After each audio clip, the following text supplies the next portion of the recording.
அறிவுத்தில் அன்பையும் அறிவில் அறிவேலையும் சுமந்து நிற்கும் எனது அருமை தமிழ் தாயிற்கு முதல் வணக்கம். நான் தயானன் டிஎம்சி ரூபி. அறிவியல் தமிழ் முழக்கத்தை பற்றி முழக்கமிட வந்துள்ளேன். 8 தொகை பாடலில் வரலாற்றையும் வாழ்வியலையும் மிக விரிவாக பேசும் நூல் அகநானூறு.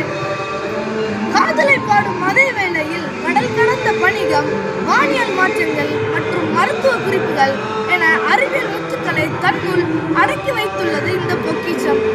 தமிழர்களின் கடல்சார் அறிவை பற்றி அகநானூறு பறைசாற்றுகிறது. கலங்கரை விளக்கம். இரவில் மாட உள்ளறி மருங்கு அறிந்து ஒய்ய. இரவில் கடலில் வழி தெரியாமல் செல்லும் கப்பல்களுக்கு உயர்ந்த கோபுரங்களின் உச்சியில் தீயை மூட்டி வைத்துள்ளனர். இதுவே இன்றைய லைட் ஹவுஸ் எனப்படும் கலங்கரை விளக்கத்தின் முன்னோடியாகும். வாய்மர கப்பல். தமிழர்கள் காற்றை பயன்படுத்தி கப்பலை வேகமாக செலுத்தும் ஏரோடைனமிக்ஸ் என்னும் முறையை அன்றே பயன்படுத்தினர். இது அகநானூற்றில் துல்லியமாக விளக்கப்பட்டுள்ளது.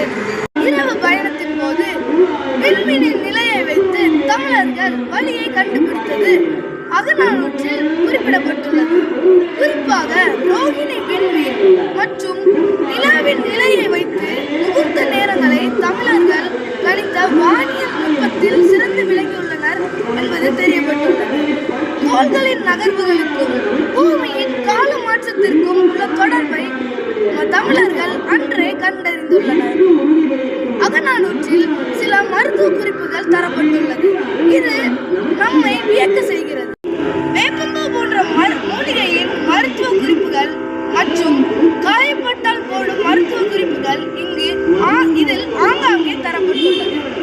காயப்பட்ட யானைக்கு மருத்துவ முறை அந்த காலத்திலேயே கால்நடை மருத்துவம் சிறந்து விளங்கியுள்ளது என்பதற்கு சான்றாக விளங்குகிறது. அகநானூறு 5 திணைகளையும் மிக விரிவாக வர்ணிக்கிறது. ஒரு இடத்தின் நில அமைப்பு, அங்கு ஓடும் நீரின் தன்மை மற்றும் நிலத்தடி நீர்மட்டம் போன்ற சான்று அந்த புத்தகத்தில் புலவர்கள் குறிப்பிட்டுள்ளனர். அன்பு நண்பர்களே, அகநானூறு என்பது வெறும் அக உணர்வுகளுக்கான தொகுப்பு மட்டுமல்ல. அது தமிழர்களின் தொழில்நுட்ப வளர்ச்சியின்